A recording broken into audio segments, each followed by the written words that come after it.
Efésios 2, amém? Diz assim a palavra do nosso Deus: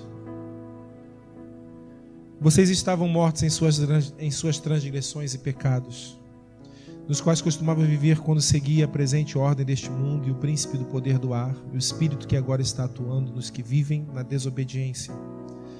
Anteriormente, todos nós também vivíamos entre eles, satisfazendo as vontades da nossa carne, seguindo os seus desejos e pensamentos. Como os outros, éramos por natureza merecedores da ira. Todavia, Deus, que é rico em misericórdia, pelo grande amor com que nos amou, deu-nos vida juntamente com Cristo, quando ainda estávamos mortos em transgressões.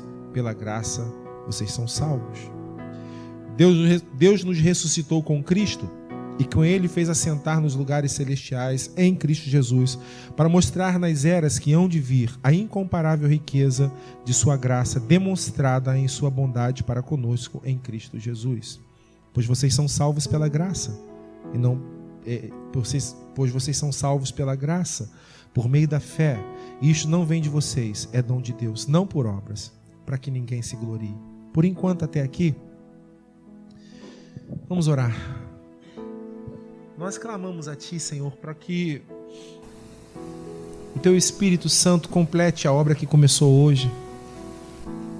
Como é gostoso louvar ao Teu nome com liberdade. Como é gostoso quando a gente está com vontade de gritar para o Senhor, a gente gritar. Quando está com vontade de sorrir, a gente sorrir. Até chorar, a gente chorar.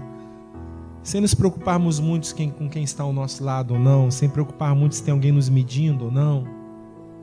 Mas é como se nós tivéssemos entrado no Santo dos Santos. Nós e o Senhor, eu e o Senhor, o meu irmão e o Senhor. Entramos no lugar individualmente, a estar diante do Senhor, face a face com o Rei.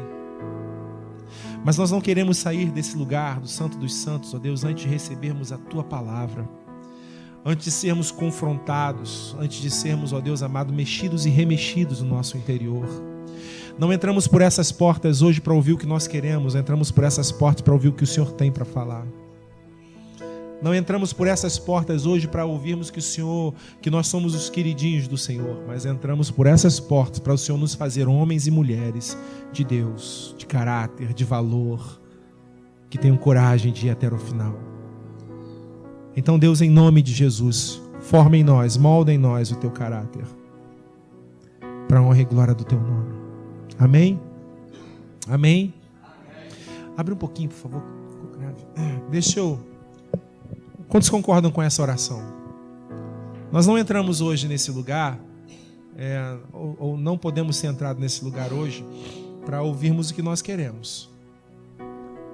Nós não podemos ter entrado nesse lugar hoje para sermos acariciados por Deus, como filhos mimados, colocar no colo e tadinho dele.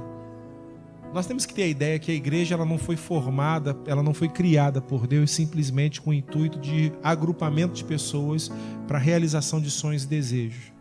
A igreja foi criada e formada por Deus para agrupamento de pessoas temporário, para que sejam formadas e aprendam a ser perseguidos e honrar o nome do Senhor, do Cordeiro. Essa é a história da igreja. Toda a história, toda a igreja, a história toda da igreja, ela passa por isso. A igreja, o momento que ela mais cresce, é o momento que ela está sendo perseguida. Enquanto a igreja não é perseguida, a igreja ela estagna, ela para, ela torna-se improdutiva. E assim é a nossa vida. Assim é a nossa vida. Eu tiro hoje pela profissão que eu estou exercendo e uma guerra muito grande entre taxistas e Uber, né? E eu trabalho no Uber e como liminar, e todos os passageiros reclamam do serviço que os taxistas prestavam em todos esses anos. E isso só aconteceu porque não havia concorrência. Isso só aconteceu porque não havia perseguição, vamos dizer assim.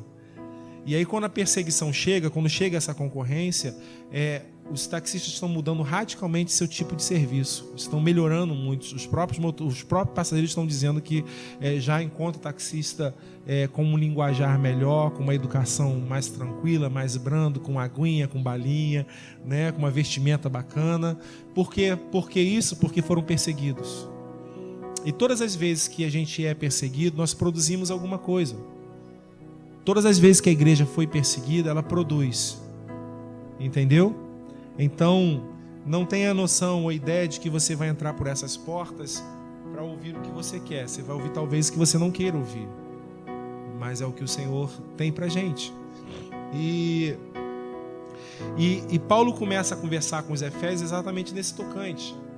Paulo começa a trazer para os Efésios o seguinte: quando vocês estavam lá fora e que vocês não conheciam ao Senhor Jesus, a prática de vocês, o comportamento de vocês, a mentalidade de vocês, ela se expressava na carne, no corpo, no dia a dia, vamos dizer assim. Ela se expressava no seu dia a dia dentro daquilo que era a sua concepção de vida, dentro daquilo que eram os valores que foram passados para você. Então ele diz que quando o evangelho chega na vida dessas pessoas, aos Efésios, quando esse evangelho chega, ele chega transformando, fazendo uma mudança muito grande. Agora, quantos já viram mudança que não tenha bagunça? Alguém já viu isso? Mudança que não mexa em nada. Você mudou. Michel mudou agora aí, ontem, não foi, Michel? Isso, Michel fez uma mudança ontem. Saiu daqui para lá para Sulacap. Isso, foi embora lá para Sulacap. Que bom que ele não me chamou, né? Mas ele foi embora. A pergunta é: quantos aqui já fizeram mudança, ou mudaram alguma coisa no lugar, ou mudaram de imóvel, alguma coisa, e você começa a perceber que dentro dessa mudança e dentro daquilo coisa que está armazenada, você tem muita coisa que você guarda que não precisava ter guardado. Alguém? Não é isso? Que na mudança anterior, você abriu o seu armário e você olhou aquela situação e falou assim: não, vou guardar. Talvez eu precise. 5 anos depois você muda de novo, quando você vai ver aquele negócio está lá ainda. Está ocupando espaço, está ocupando aquela situação toda, e de repente dá um estalo em você dizendo assim: eu não preciso disso, eu posso me desfazer disso. O evangelho ele vem para isso. O evangelho não vem para adornar o armário, o evangelho ele vem para limpar o que está dentro. Amém? A palavra de Deus é exatamente isso, ela não vem para adornar o que está fora. Porque o que está fora é aparência, o que está fora é aquilo que os outros estão vendo, o que está fora é aquilo que as pessoas estão enxergando. Então, quando eu procuro o Senhor para que as minhas vontades sejam simplesmente contempladas, eu estou olhando, preocupado com o que está lá de fora. O Senhor está chamando a gente, convidando a gente através do evangelho dele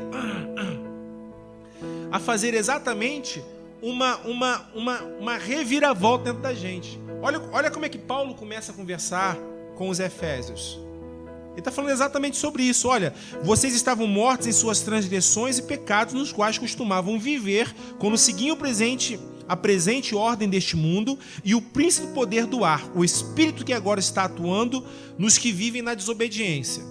Bom, o que Paulo está dizendo aos Efésios? Quando vocês estavam vivendo a vida de vocês, vocês ainda eram inculpáveis, porque vocês não tinham ouvido a palavra de Deus. Vocês ainda não tinham noção do que era abrir o armário e enxergar coisas dentro desse armário. Quantos estão entendendo a questão do armário? Irmão, não estou dizendo para ninguém sair do armário aqui não, tá bom? Não, só para deixar bem claro. Para quando você abrir o seu armário, você enxergar coisas dentro do armário que você agora tem condições de olhar e falar assim: caramba, isso aqui não é para estar aqui dentro. Mas antes desse evangelho fazer parte, nós abrimos o armário da nossa vida e enxergávamos tantas coisas que compunham a nossa vida e a gente era normal. Era normal. Por mais que fosse errado a sociedade, era normal. Entendeu? Por mais, por exemplo, há tantos anos atrás, os meus finais de semana eram regados a cocaína e maconha. Eu sabia que para a sociedade aquilo era ruim, mas para mim era o quê? Então eu abria o armário, né? A porta da vida do Leonardo, eu conseguia abrir aquela porta da vida e enxergar que existia coisas que as pessoas podiam ver e tinham coisas que eram guardadas, né, naquele compartimento secreto que era minha, mas que para mim era normal.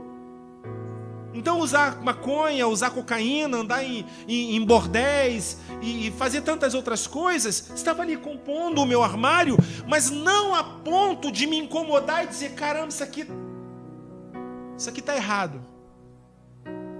Olhava para aquilo, e aquilo está errado. Então Paulo começa a trazer esse tipo de entendimento aos Efésios. Paulo começa a dizer, olha, vocês tiveram um encontro, vocês encontraram com Jesus, vocês tiveram agora um encontro com Jesus, e esse Jesus vai fazer com que o armário de vocês, a vida de vocês seja aberta, para que haja uma autoanálise, né? Nosso psicólogo hoje falou sobre isso de manhã, para que haja uma autoanálise e você enxergar o que está e o que não compõe a sua vida, o que tem que sair e o que tem que ficar na sua vida. Sabe o que nós estamos esperando? Nós estamos esperando que num passe de mágica Jesus venha sobre as nossas vidas e arranque as coisas do armário. Isso não vai acontecer. O que vai acontecer? É o Senhor nos dar aquela luz, é o Senhor nos dar aquele olhar para aquela situação que você antes não conseguia enxergar, mas a atitude é sua. A decisão de tirar aquilo, a decisão de tomar uma outra posição é do homem e da mulher. É do homem e da mulher. O Senhor cria o homem e mulher, coloca no jardim do Éden, coloca toda a criação, a árvore do bem e do mal, e no centro do jardim ele coloca a árvore da vida. O Senhor chama o homem e a mulher e diz, olha, de tudo vocês podem. Está vendo o tamanho disso aqui? Tudinho, vocês podem. Mas aí ele fala assim, olha, vocês só não podem mexer, não podem comer desse fruto. Vocês não podem fazer isso. O homem ouve, a mulher ouve, entende, compreende a mensagem. O veículo foi usado perfeitamente, né? O Senhor verbaliza com eles a mensagem, eles compreendem, eles entendem e vão tocar a sua vida. Só que dentro desse armário ali de Eva e também de Adão, havia algumas situações que nasceram, que estavam ali, que iam levar eles para o lugar errado. Deus sabia o tempo todo? Deus sabia o tempo todo. Deus foi pego de surpresa porque eles comeram daquele fruto? Não foi pego de surpresa. Mas eles chegaram lá e fizeram o que não tinha que fazer. Então, quando a gente olha para a nossa vida, nós estamos querendo que o Senhor Jesus faça um milagre no nosso casamento e transforme o casamento do homem e da mulher de uma tal forma, mas o homem está enxergando, através do Espírito de Deus ou da sua palavra, que dentro do armário dele tem situações que agridem diretamente a esposa. Que dentro do armário dela há situações que são,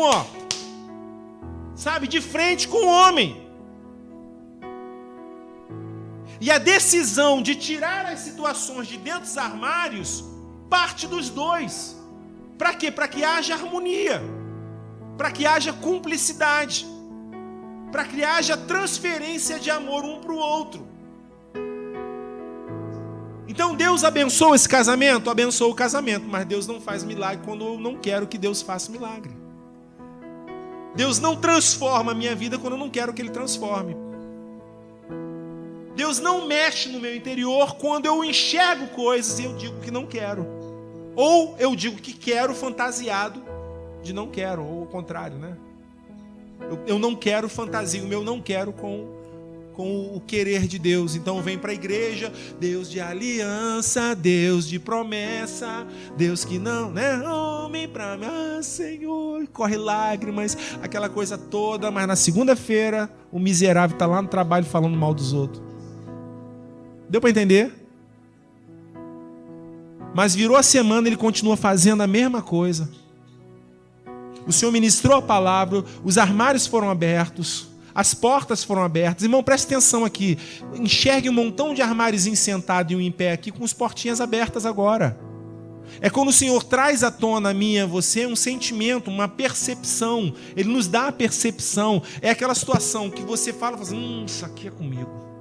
Já aconteceu isso contigo? Sim ou não? Já? Que vem à tona e você, e agora? Eu trabalhei num serviço um tempo, e esse serviço ele não pagou nada, na verdade. Eu só trabalhei e não tinha carteira assinada, não tinha nada. Então você recebia sua diária, e depois da sua diária, quando acabou o contrato, apertaram a mão, que nem apertaram a mão virtualmente, porque foi pelo telefone, tchau e benção, e fui embora, né? E eu sabia disso desde o início. E quando o pessoal saiu, eu falei assim, vou botar na justiça. E se botasse na justiça, ganharia um bom dinheiro, né? E eu falei assim, não vou fazer isso porque eu já sabia disso e eu aceitei isso, eu não vou fazer. O tempo passou, o tempo passa, o tempo voa. Apertozinho financeiro. Aquela relação de ordem de serviço na minha mão. Encontrei o advogado, meu advogado, falei, rapaz, estou com uma ordem de serviço aqui na mão. Ele falou assim, no mínimo que você tem aí é uns 8 mil reais. Eu falei assim, maravilha. Pronto. Nasceu dentro do meu armário o seguinte, bota na justiça, você tem direito, vai lá, faz isso, faz aquilo, tal. Mas eu já tinha dito que não ia fazer. E aí falei com a Cátia, minha esposa, falei assim, o que você vai fazer? Eu falei, o que você acha? Ela falei assim, eu não me meto nisso. Mulher sábia, né? Aí eu falei assim, vou para a igreja. Vim para a igreja uma sexta-feira, vou para a igreja. E saí de casa falando assim, Deus, fala comigo. Fala comigo, porque eu estou quase botando. Estou quase fazendo esse negócio. Se o senhor não falar nada, vou botar. E aí vim, quando cheguei aqui tinha a menina pregando. Gente, eu não sei de onde saiu aquele texto da Bíblia. Não sei se a gente podia ficar com raiva da Bíblia ou não, mas eu fiquei aquele dia. Eu falei assim, cara, como é que esse texto foi parar aí, cara? O que esse texto está fazendo aí? Um rei que ia sair para a guerra com outro pediu ajuda a um terceiro rei, né? Um terceiro rei. E ele ia sair à batalha. E esse camarada que estava prestando ajuda pagou. Eu te dou tantos de ouro para o senhor vir e aceitar a guerra comigo. Só que ao invés de fazer isso, ele não consultou o Senhor. Se Deus precisaria que ele tirasse do seu bolso os ouros e desse a um outro rei para trazer o seu exército junto. Tá dando para entender? Legal? E aí então o profeta chega para ele e fala assim, por que você fez isso, filho? Por que você deu o ouro pro camarada lá? Ele fala assim, não, mas eu dei agora eu já dei o ouro para ele, agora ele vai vir. Aí ele fala assim, parafraseando, ele fala assim, olha, é melhor você perder o que você tem lá, é melhor você abrir mão do que você tem lá, porque muito mais você tem para ganhar com Deus. Ô, gente, talvez ninguém tenha entendido aquela mensagem naquele dia, mas eu entendi. Eu falei, caraca, acabou meus papéis. Tem um terreno baldio lá em casa, eu comecei a rasgar. Quando cheguei em casa, eu rasguei logo. A Cátia falou assim, você sabe que você está rasgando 8 mil reais? Eu falei, melhor rasgar esse negócio. Rasguei. Até hoje fico pensando, será que não era para colocar? Não? Né? Então, voltando. Essas situações nascem dentro da gente, irmão. Nós temos sentimentos, nós temos emoções, nós temos vontades. Então, quando os Efésios, Paulo fala aos Efésios, fala assim, olha, vocês estavam mortos nas suas transgressões e pecados. Espera aí, se nós estávamos mortos nas transgressões e pecados, então quer dizer o seguinte, que pelo fato de Cristo ter morrido na cruz no Calvário, Ele nos transformou da morte para agora para a vida. Então a atitude de alguém que está morto tem que ser diferente da atitude de alguém que está vivo. A reação às situações de alguém que está vivo, que compreende o que é a vida, compreende o que é andar com o Senhor, tem que ser diferente das atitudes e reações daquele que ainda está vivendo na obscuridade. Qual que é o maior pecado da igreja hoje? O maior pecado da igreja hoje talvez não seja simplesmente o fumar. Talvez não seja simplesmente o beber, talvez não seja simplesmente a briga que aconteceu. O maior pecado da igreja hoje é viver na ignorância, é viver a base da ignorância sabendo que está vivendo ali.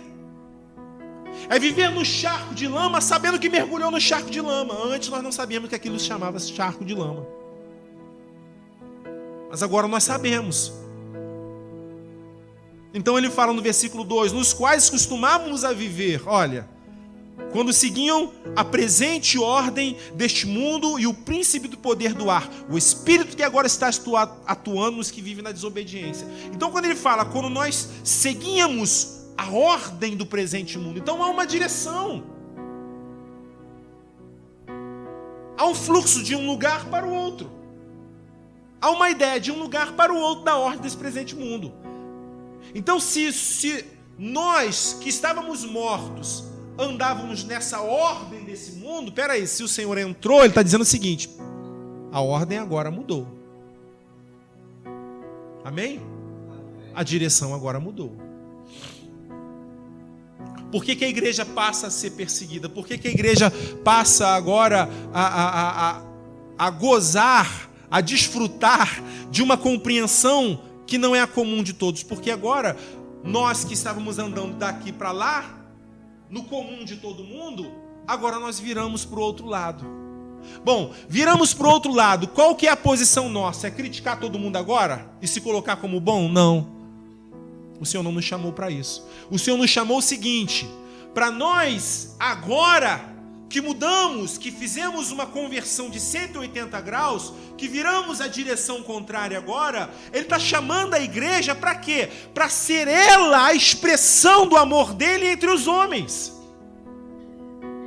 Então a igreja não é chamada agora para se colocar num pedestal e falar porque as pessoas do mundo, como nós fôssemos melhores do que alguém.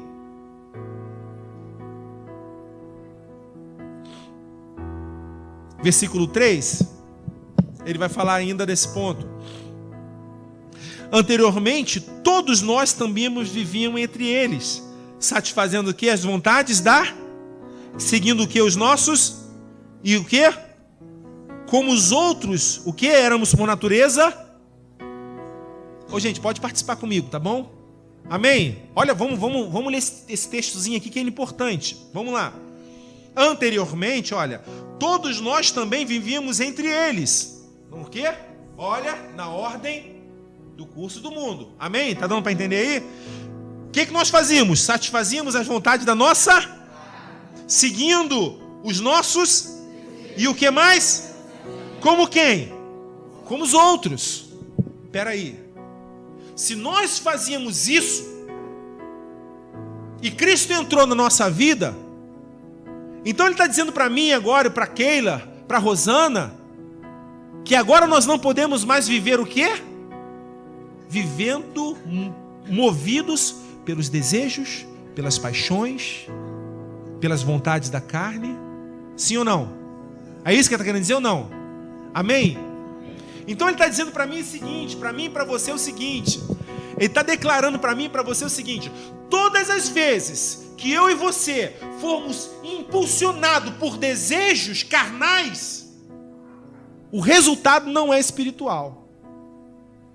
O resultado é o quê? É carnal. Todas as vezes que eu for impulsionado pela essa vontade, pelo desejo, pelo pensamento, daquilo que bateu na sua cabeça, vai dar errado, você não vai alcançar o Senhor. Tudo aquilo que não começa no céu, não vai terminar no céu. Amém? Todas as coisas que não começaram em Deus, não podem voltar para Deus. Não podem voltar para Deus. O que vai voltar para Deus? E que começou em Deus. Então Paulo está dizendo aos Efésios o seguinte: presta atenção, vocês eram assim, agora pela graça do Senhor vocês foram transformados. E essa transformação ela é muito maior do que agora eu ter carro, casa, empresa, do que agora eu ter dinheiro na conta bancária. Ele está dizendo valores muito maiores do que isso. Ele está dizendo para mim e para você o seguinte: agora você tem um dom, você tem um fruto do Espírito que chama-se domínio próprio. Você vai fazer isso se você quiser. Você vai se arrebentar se você quiser. Por quê, pastor? Por quê? Porque Paulo está dizendo isso aqui para a gente. Paulo está dizendo: agora há liberdade entre vocês. Agora há. Olha para mim aqui. Sabia que tem como a sua vida dar certo? Amém? Sabia que tem como a sua vida dar certo? Mesmo você que talvez foi taxado a vida toda e você esqueceu os sonhos que você tinha porque alguém disse para você: ah, mas o fulano de tal não presta, não vale nada. Ah, mas o fulano, o irmão dele é uma maravilha, a irmã dele, olha que maravilha, mas ele não serviu para estudar, não sei o quê. E aí nós jogamos um caminhão de entulho em cima dessas situações e pronto, nós vamos morrer como nós somos. Eu lembro que o ano passado eu fiz o Enem e tinha uma senhora na minha frente, devia ter seus 70 e poucos anos, 76 anos, por aí. E quando eu olhei para ela, eu falei assim: caramba, a senhora vai fazer a prova também? Ela falou assim: já vou para a minha 4ª faculdade. Meu irmão, a velhinha não é fraca não. Eu falei: é mesmo, é a 4ª faculdade. E a minha vontade de perguntar assim: para que tu vai fazer isso? Porque ela tinha o quê? Sonhos, metas, alvos. A vida para ela não havia acabado. Diga para quem está ao seu lado, a sua vida não acabou. Amém? Ei, a sua vida não acabou. Existem coisas dentro desse armário que precisam ser retiradas. O Senhor não vai retirar para você. Existem situações dentro desse armário, chamada em nome e sobrenome, que tem que ser retirado, que você já identificou. Você tem que tirar. Você tem que falar, eu não aceito mais isso aqui. A parte do milagre de acontecer, de você tirar e não sentir mais, aí vem sim do Senhor. De você ser liberto, de você ser transformado. Às vezes Deus vai trabalhar com você junto com uma terapia, uma ferramenta. Por exemplo, se alguém tem problema de coração, vai aonde, irmão? Cardiologista. Se Deus curar, não precisa de cardiologista. Mas se não curar, tem que ir no cardiologista. Se ele tem com problema de rins, ele vai ter que ir no nefrologista. Entendeu? Se ele tem no pulmão, pneumologista. Quase que deu uma língua aqui, gente. Um nó aqui, mas foi. Você está entendendo? E se ele tem problema nas emoções? E se ele teve um problema com a família, com a estrutura familiar? E se ele teve problema na criação? E se ele olha para o armário dele, para dentro dele, ele não consegue identificar nada que está ali dentro. Ele tem noção do que aconteceu ali, por que ele sente aquilo. Ele não tem noção porque que no dia ele acordou muito bem, no outro dia ele acordou com ódio do mundo. E nós estamos orando a Deus, Senhor, me ajuda, mas o cardiologista está lá. E Deus às vezes vai usar essa ferramenta. Irmão, preste atenção, nós precisamos cuidar de nós. Se nós não cuidarmos de nós não podemos cuidar de mais nada. Se eu não cuidar dessa composição física e emocional e sentimental, eu não consigo cuidar de mais nada na minha vida. Paulo vai declarando aos Efésios, olha, a sua vida mudou como um todo. A direção e o rumo que Deus quer dar à minha vida e à sua é completamente diferente do que a igreja hoje tem vivido, irmãos. Nós estamos vivendo de culto em culto. Nós estamos vivendo de mensagens. Não precisa levantar a mão e nem dizer quantos aqui leem essa palavra todos os dias. Quantos aqui param para gastar tempo em oração com Deus todos os dias? Quantos aqui estão olhando para esse Deus dizendo, Senhor, como eu quero que chegue o dia de estar na tua casa para te adorar? Quantos estão trocando dias de trabalho, de culto por causa de Flamengo, de Botafogo que vai jogar? Quantos estão, irmãos? Presta atenção. E o Senhor está dizendo para mim e para você através dos Efésios, ei, o curso de vida de vocês mudou. O desejo que está no coração de vocês agora precisa nascer outro. Mas como que nasce outro, se eu não conheço o outro? Como que eu posso dizer que eu não gosto de maxixe se eu nunca comi maxixe? Como que eu posso dizer que eu não gosto de quiabo se eu nunca comi o quiabo? Como que eu posso dizer que eu gosto de alguma coisa, eu não gosto de outra, se eu nunca provei? Se eu não me encho daquilo? Irmão, preste atenção, se essa palavra não fizer parte da sua vida, nós somos marionetes. Já viu aqueles marionetes, aqueles bonequinhos? Entendeu? Nós somos fantoches. Paulo está pegando pesado com esse povo aqui, gente. Paulo está abrindo verba aqui, está rasgando verba aqui com eles. Então ele fala anteriormente, todos nós vivíamos entre eles, satisfazendo as vontades da nossa carne, seguindo os nossos desejos, seguindo os nossos pensamentos, como todos os outros faziam. Então ele está dizendo o seguinte, você não pode mais fazer isso. Nós não somos seres a ponto de não dominar as nossas vontades, os nossos desejos. Versículo 4, ele fala, todavia, mas, né? Mas Deus que é rico em misericórdia, pelo amor com que nos amou, deu-nos o que, gente? Deu-nos vida, juntamente com quem? quando ainda éramos mortos em transgressões. Aí ele fala, é pela graça que nós somos salvos. Que fantástico isso, gente. Presta atenção em um Deus que é perfeito, que é pleno.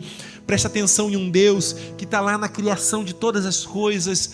Pai, Filho, Espírito Santo, todos juntos no mesmo lugar. E de repente Ele para todas as coisas e diz, façamos o homem. Para toda a criação Ele diz, haja luz, haja separação entre águas e águas, haja ajuntamento de águas em um local, vamos chamar isso de mar, haja parte seca aparecendo, vamos chamar isso de terra. Ei, para tudo. Que foi? Agora, façamos o homem. Façamos o homem à nossa imagem, à nossa semelhança.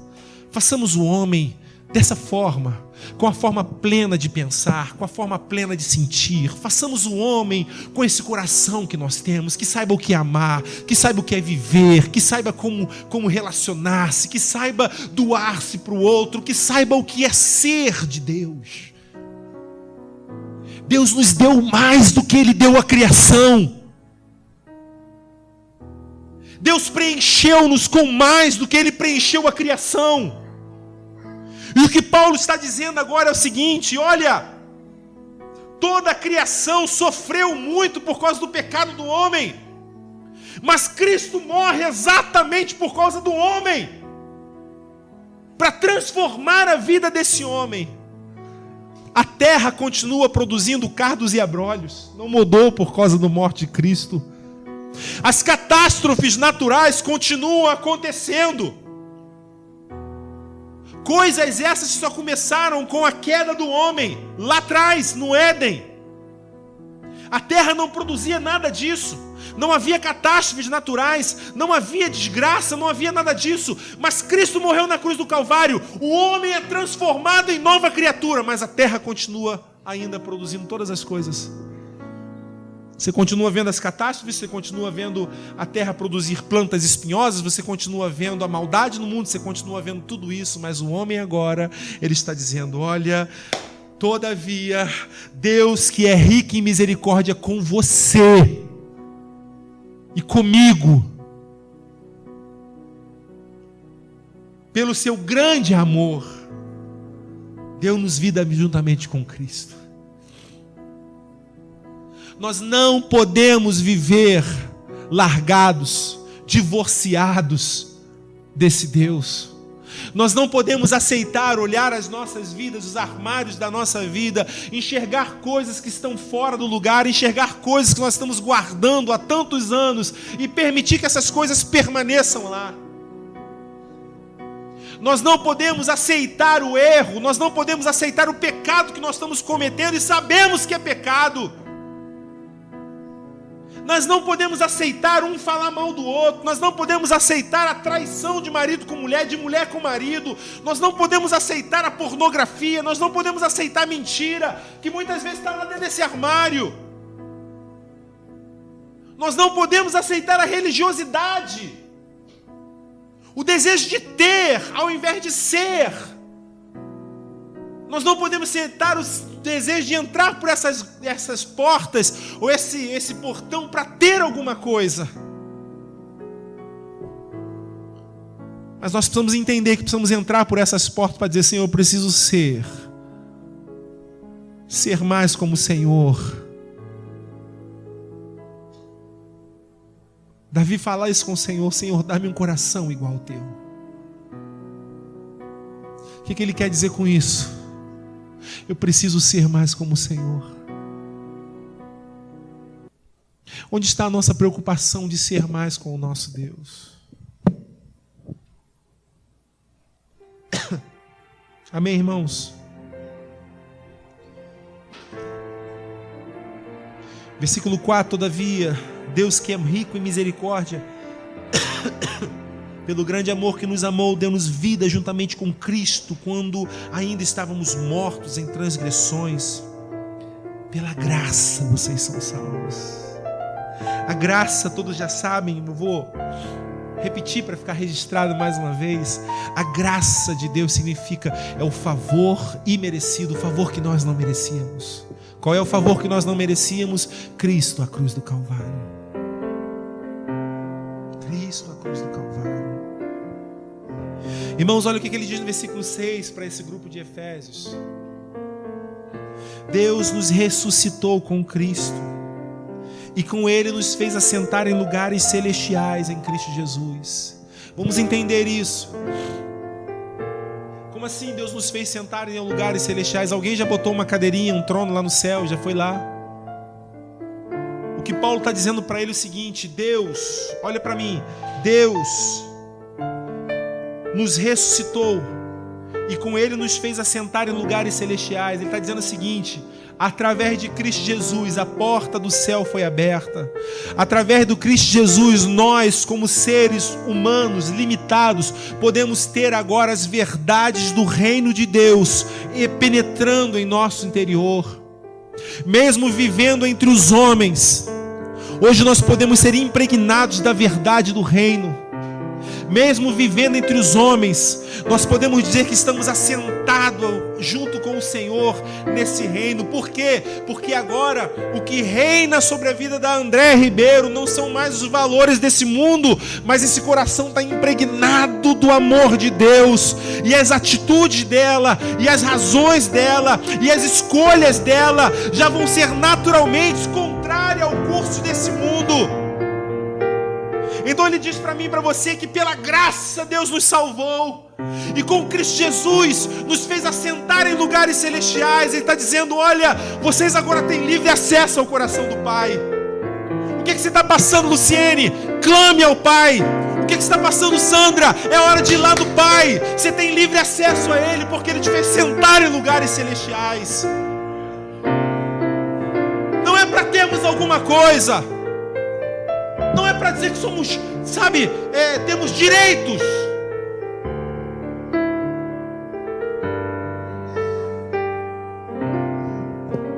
É para podermos dizer: Senhor, o meu armário está aberto, mas eu preciso que o Senhor me dê uma ideia. O que eu posso tirar aqui? Senhor, a minha vida está aqui nas Tuas mãos. É como se nós tivéssemos condições de abrir aqui um fechaclé e abrir o peito e rasgar o peito e começar a dizer: Deus, aqui sou eu, Deus. Será que tem jeito? Tem jeito. Eu quero mudar, mas não consigo. Eu quero me transformar, mas não consigo. Há jeito, Senhor. Há desejos dentro de mim, Senhor, que parece estar impregnado na minha pele, parece estar impregnado dentro de mim. O que eu faço, Senhor? É nesses lugares celestiais. Ou seja, é nessa atmosfera de adoração ao Senhor. É nessa atmosfera que você interessou-se pelo Pai, que você entrou no teu quarto, fechou a porta para falar com o teu Pai em secreto, para que Ele em secreto vai te ouvir, vai trazer sobre o seu coração, sobre a sua vida, o desejo dEle para você. A sua intenção não era consertar o casamento, mas Deus começa a fazer, porque o seu alvo é Ele. A sua intenção não era deixar algumas coisas, a sua intenção era quem? Era Ele, e as coisas começaram a acontecer. Eu costumo dizer que nós perdemos tempo quando crentes, quando começamos a pensar que nós não podemos fazer isso ou aquilo. É o crente que vive lutando contra o pecado, ele perde tempo. Porque o meu alvo não é não pecar, o meu alvo é chegar em Jesus. Quando eu perco a referência de Jesus, eu perco a referência do que é pecado. O que me faz enxergar o que é pecado é o fiel da balança. E o fiel da balança é Jesus. Eu perco a noção do que é certo e errado. Eu começo em pequenas coisas e de repente eu estou tão afundado nessa areia movediça. Eu gosto tanto daquilo que é pecado, que aí fica difícil. Quantos estão entendendo? Amém? Amém ou não amém? Horrível isso, né? Amém ou não amém? Vamos lá? Bom, vamos lá no 6 então, que eu preciso ler o 6 para entender o 7. Deus nos ressuscitou com Cristo e com Ele fez-nos assentar em lugares celestiais em Cristo Jesus. Eu preciso entender o reino de Deus, amém? Eu preciso entender a dinâmica do reino de Deus. Eu preciso entender os valores do reino de Deus. Para quê? Para que o 7 seja uma verdade entre nós. Olha o 7. Para mostrar por que o Senhor abre essa ideia, por que o Senhor abre essa compreensão do que é o reino dos céus. Para quê? Para mostrar nas eras que hão de vir a incomparável riqueza de sua glória, demonstrada em sua bondade. Para quem? Em quem? Em Cristo Jesus.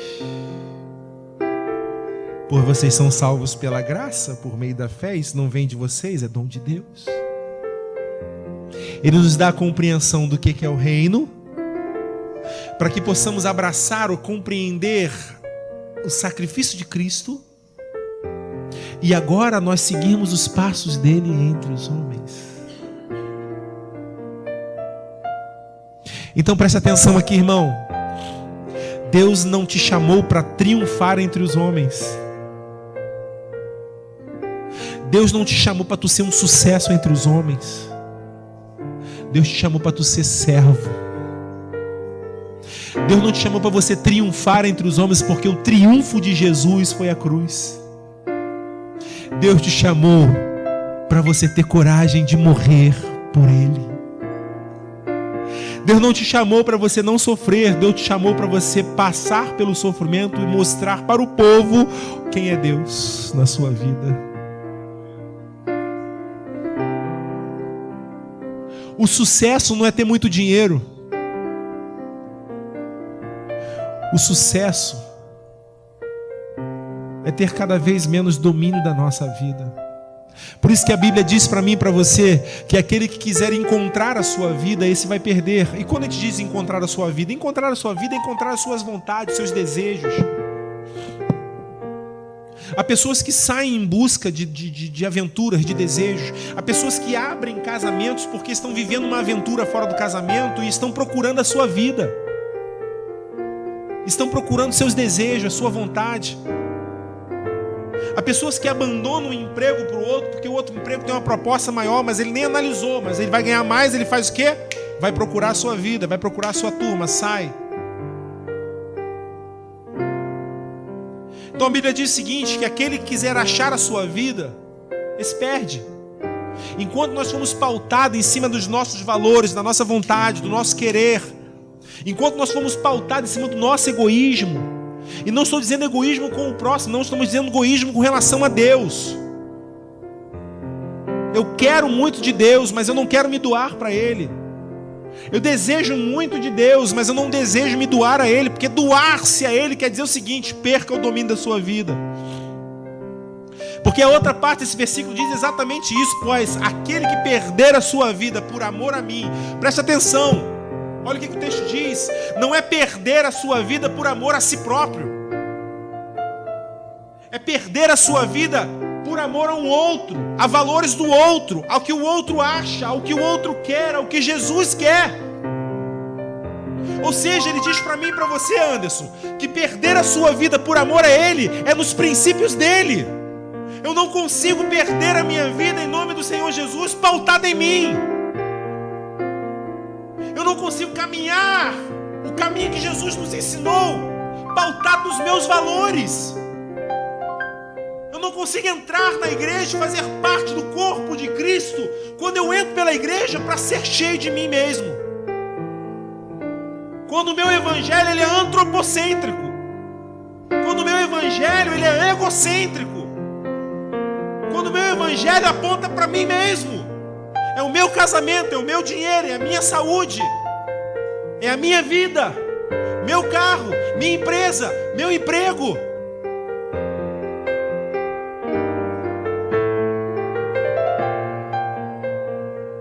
E quando nós paramos para refletir, para falar com Deus, nós começamos a entender e perceber que muitas vezes nós somos donos de nós mesmos. Quantos estão entendendo isso? Diga amém.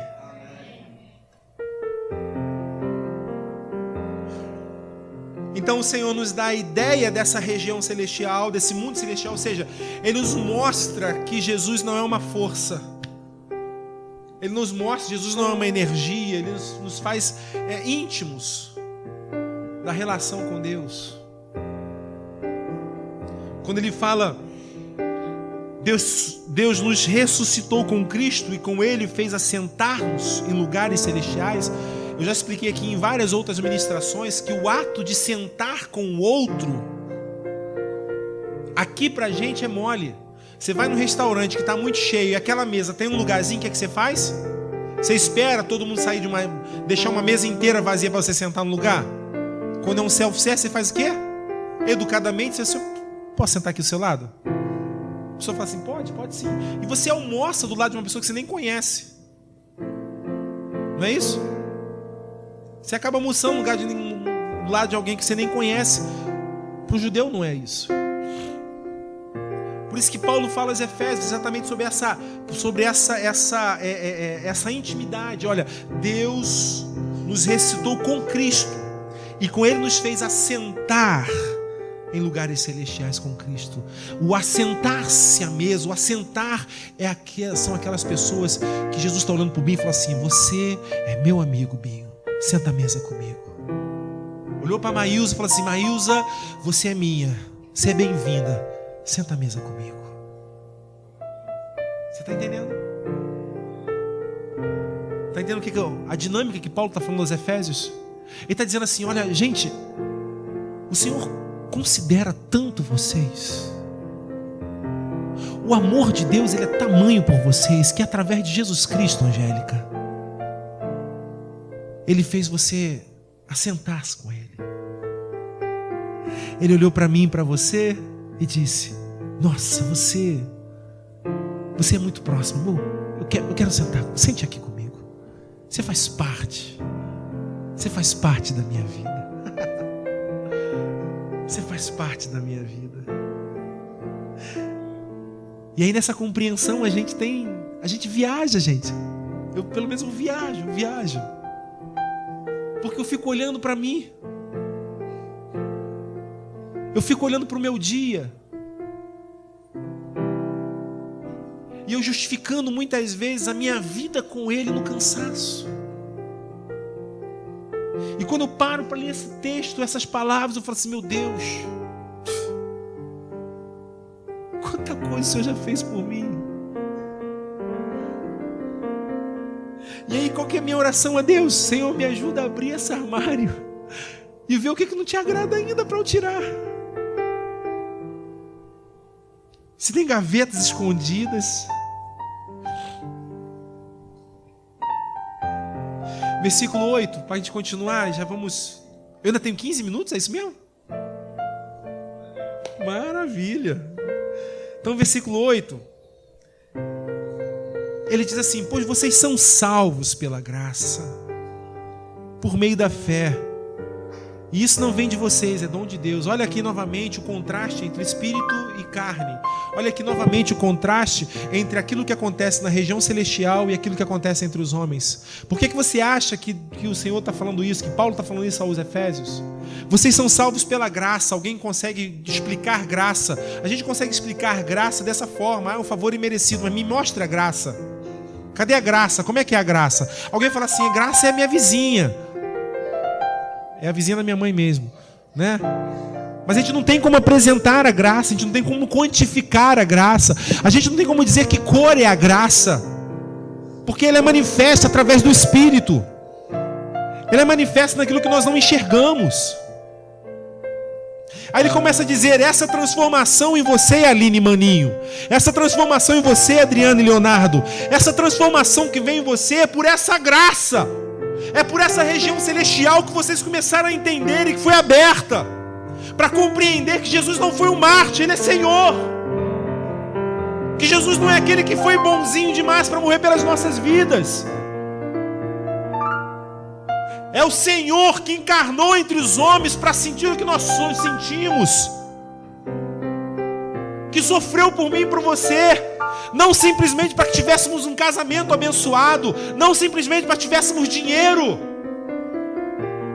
mas para que nós vivêssemos novamente a realidade dele, de relacionamento, de intimidade, da abundância de vida que Deus quer nos dar. Então por isso que ele faz esse contraste, Paulo apresenta ele dessa forma. Olha, vocês são salvos pela graça e por meio da fé. Aí ele diz, isso não vem de vocês, é dom de Deus. O que vocês estão experimentando agora não vem de vocês, não é manifesto pela presente ordem desse mundo, não é na ação que vocês tinham, não é na carnalidade de vocês, não é na vida superficial de vocês. O que vocês estão experimentando hoje, vocês só estão experimentando hoje porque Deus abriu a porta dos céus para você. Eita, coisa boa, xaralabá. Coisa boa. Oh, Deus.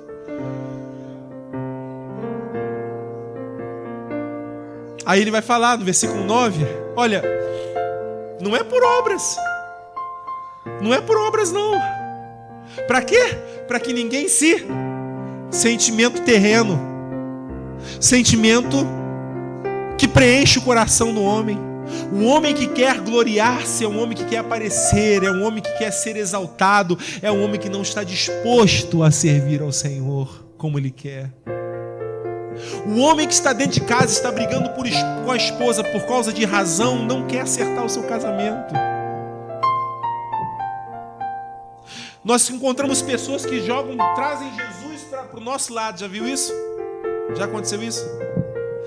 Se tu estiver fazendo alguma coisa errada, Jesus vai me mostrar. E colocam Jesus de fofoqueiro. Não é isso? Alguém já viu isso? Olha fulano de tal. Vou falar uma coisa para você. Dá balança a cabeça assim. Vou falar uma coisa para você. Se você estiver lá não sei aonde, fazendo, olha, Jesus vai me mostrar. Você acha mesmo que é isso? Você acha que Jesus está trabalhando com valores terrenos? Talvez a nossa oração seria: Deus, abre o armário desse cidadão aí. Deus transforma a vida dele. Quantos concordam com isso, comigo, que isso é mais doloroso? Mas é essa aí. Essa é a resposta. Então ele mostra para mim e para você exatamente essa situação. Ele mostra para mim e para você isso aí.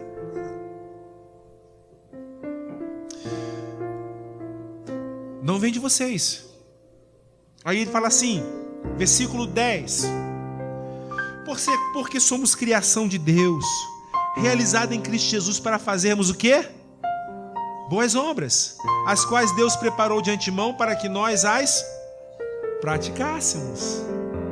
Depois que ele fala sobre a redenção, depois que ele fala sobre graça, depois que ele fala sobre nós não estamos mais andando no curso desse presente século, depois que ele fala sobre tudo isso, agora, Keila, eu e você estamos preparados para fazer o quê? Boas obras. Então, boas obras não é simplesmente dar comida para o carente. Boas obras não é simplesmente dar agasalho para quem está com frio. Isso é muito bom. Mas boas obras aos olhos do Senhor não é somente isso. Primeiro, boas obras é quando eu e você deixamos de ser eu e você na íntegra para ser eu e você nele. É quando nós criamos a consciência de todas as vezes perguntar: Deus, como que eu estou? Quando nós temos coragem de escanear a nossa vida. Deus, faz um scan. Gente, quantos concordam comigo que foi daí que Davi falou? Salmo 139 é o que Davi fala: sonda-me, Senhor, conhece os meus pensamentos, sonda-me, ó Deus, prova-me, Senhor, vê se há em mim algum caminho mau e guia-me pelo caminho eterno. Olha aí, o que é isso? É o scan de vida. É um homem que teve o coração arrebatado por Deus, é um homem que teve a vida arrebatada por Deus, que não quer mais errar, que agora está fazendo boas obras. Boas obras é amar o próximo, sim. Mas as boas obras só vai começar na nossa vida quando eu conseguir amar a Jesus, a ponto de dizer: Deus, eu quero perder o controle. Eu quero perder o controle. Quando eu começar a honrar mais Jesus do que eu honro a mim mesmo. Ou quando eu começar a honrar mais a Jesus do que eu honro o próximo. Existe essa condição também, né? O cara que honra mais a esposa que honra mais o marido do que a si mesmo, ou do que o próximo. Perdeu a identidade. Ela perdeu a vida. Ela tem um medo desgraçado do marido sair de casa. O marido percebeu isso, faz dela gato e sapato. Ela não consegue se amar, vai amar Jesus como? Jesus é um carrasco que não faz nada. Os armários vão ser abertos. Porque somos criação de Deus. Diga para quem está lado, você é criação de Deus, mano. Para fazer boa obra. Viu, César? Fazer boa obra. Viu, Deia? Nós somos criação de Deus para fazer a boa obra. Da forma certinha. Certinha. Versículo 11. Já vou começar a inclinar aqui para acabar. Ele vai dizer, portanto, lembre-se de que antemão vocês eram gentios por nascimento e chamados incircuncisão pelos que se chamam circuncisão, feita no corpo por mãos humanas, e que naquela época vocês estavam sem Cristo, separados da comunidade de Israel, sendo estrangeiros quanto às alianças da promessa, sem esperança e sem Deus no mundo. Então ele fala, olha, vocês antes eram incircuncisão. Vocês eram incircuncisos. Depois vocês passaram a ser circuncidados por mãos humanas.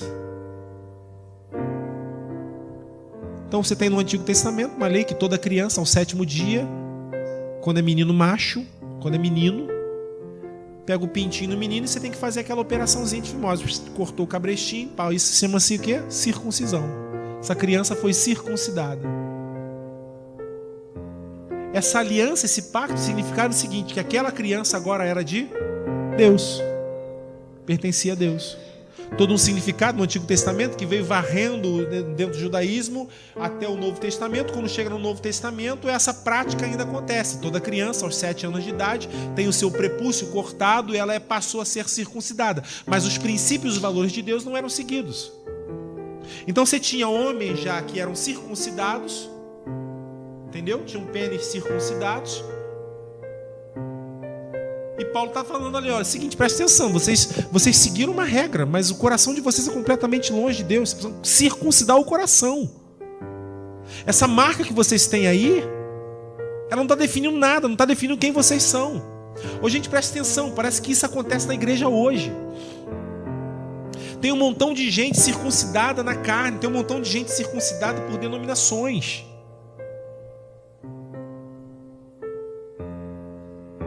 Tem um montão de gente que ama a denominação, que ama o pastor fulano de tal, que ama não sei o que lá, que ama não sei o que lá.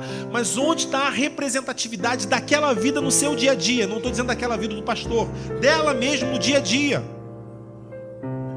Quais são as marcas que Cristo promoveu na vida dessa pessoa, que ela consegue naturalmente expressar essas marcas dentro do seu trabalho, dentro do seu casamento, dentro do seu relacionamento familiar, dentro do seu relacionamento com amigos, com vizinhos? Nós queremos falar de bênção, de vitória. Nós ligamos o sacrifício de Jesus a isso. Nós conseguimos dizer que se formos para Jesus nós vamos parar de sofrer. Nós conseguimos declarar que se formos para Jesus nós vamos parar de ter problemas financeiros. Irmão, isso é mentira. Preste muita atenção. Nos últimos tempos vão estar indo muitas pessoas que enriqueceram dentro da igreja para o inferno. E estarão perguntando surpresas: Deus, como o Senhor diz que não nos conhece? Eu não estou dizendo que o dinheiro vai levar as pessoas para o inferno, porque não é o dinheiro. Não estou dizendo que Deus não pode te abençoar de uma forma abundante, transformar você numa pessoa rica, amém? Quantos recebem isso? E que caraca, eu amei assim, light, se é comigo, eu recebo, né? Deus pode fazer isso, mas antes disso seu coração tem que estar circuncidado. Antes disso seu coração tem que ser dele, sabe por quê? Porque o dinheiro que ele vai dar a você, ele não vai dar para você, é dele, é para você investir. O dinheiro que ele vai render sobre a sua vida não é seu, é dele. E você tem que estar muito atento, porque um dia ele vai falar assim: Alan, eu quero que você pegue todo o dinheiro que eu te dei e eu quero que você invista naquela igreja lá no Conchinchina. Aline, todo o dinheiro que Deus vai te dar, dentro da sua profissão, que você vai prosperar, que você vai crescer, você vai ficar muito bem financeiramente, Deus vai falar assim: olha, é meu, não é seu. E todas as vezes que você encontra uma pessoa que é desprendida disso, que é desprendida de dízimo, de oferta, é aí que Deus faz. Não é uma troca, não é um escambo. Não é uma troca de mercadoria, Senhor, eu te dou o meu dízimo, o Senhor me dá mais coisa. Não é isso.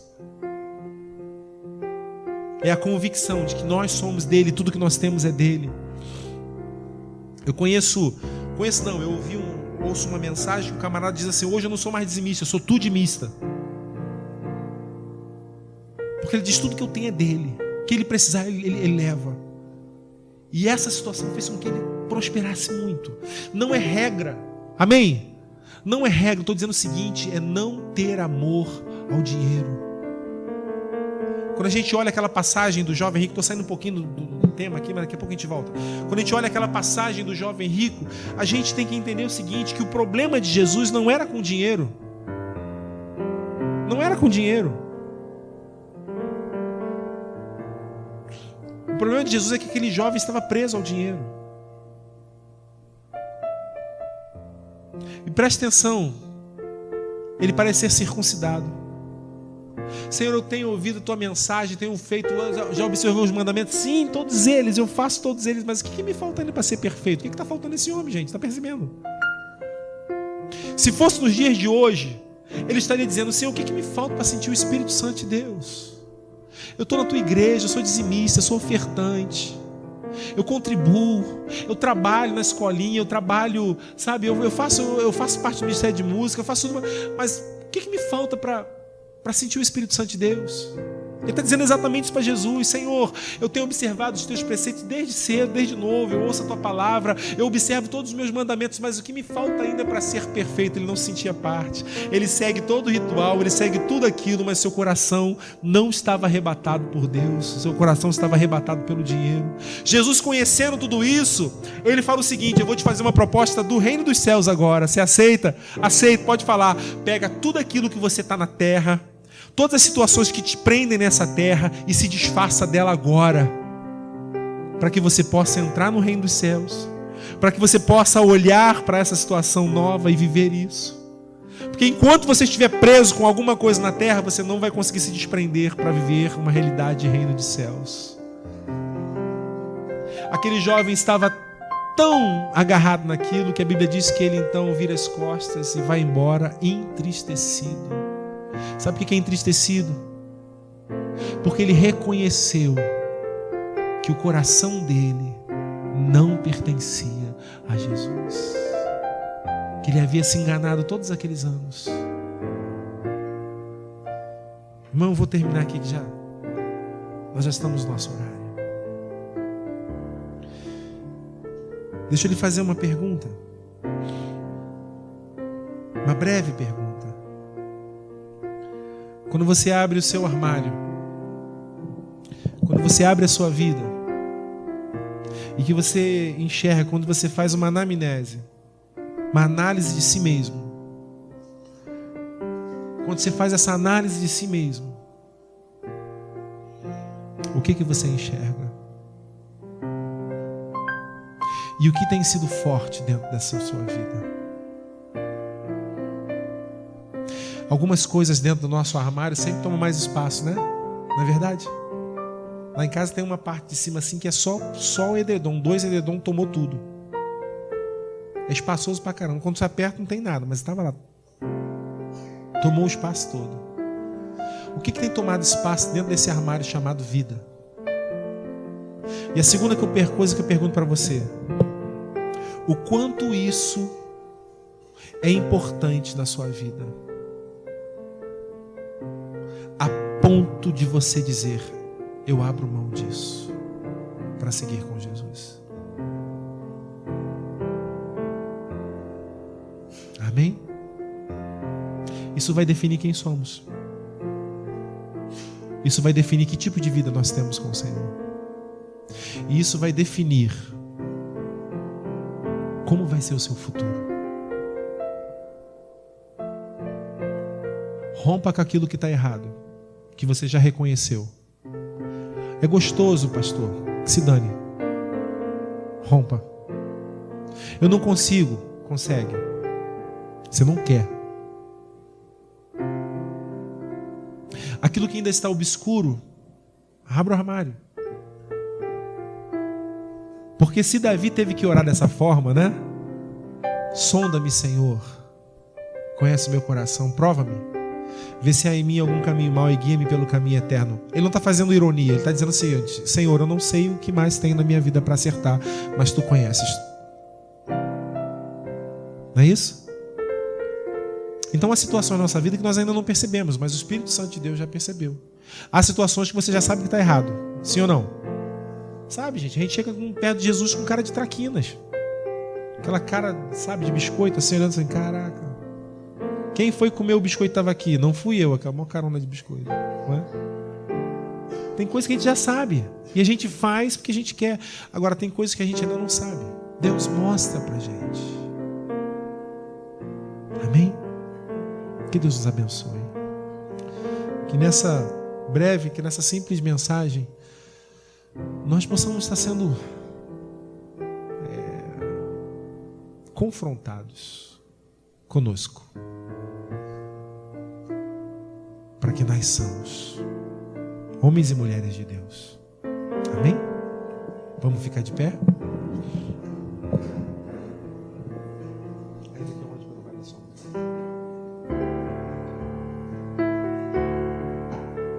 Ainda que eu ande pelo vale da sombra da morte, eu não temerei mal algum. Vamos, Anderson. Estás comigo e o teu cajado me consola. Sim, o teu cajado me consola. Ainda que eu ande pelo vale da sombra da morte, diga: eu não temerei mal algum.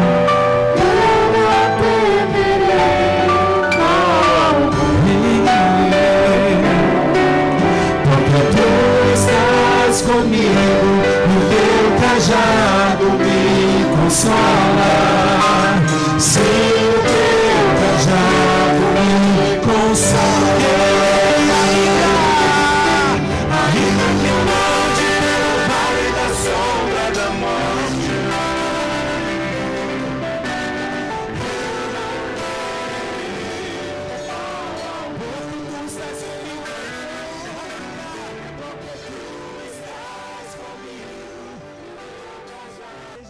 oração. Então, Senhor, que essa seja a disposição do nosso coração, que ainda que andemos por vale de sombra de morte, que não temamos, não a temamos, não sintamos medo, porque isso é natural do homem, mas que a confiança em Ti, ela seja muito mais presente do que o medo, do que a insegurança, do que a incerteza.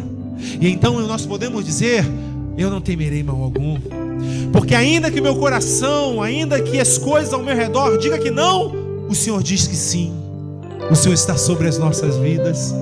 Ah, Deus, como é bom fazer do Senhor o centro da nossa vida.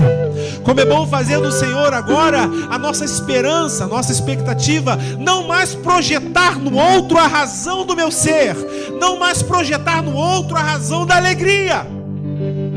Se meu marido está feliz, eu estou feliz. Se ele está triste, eu estou triste. Não.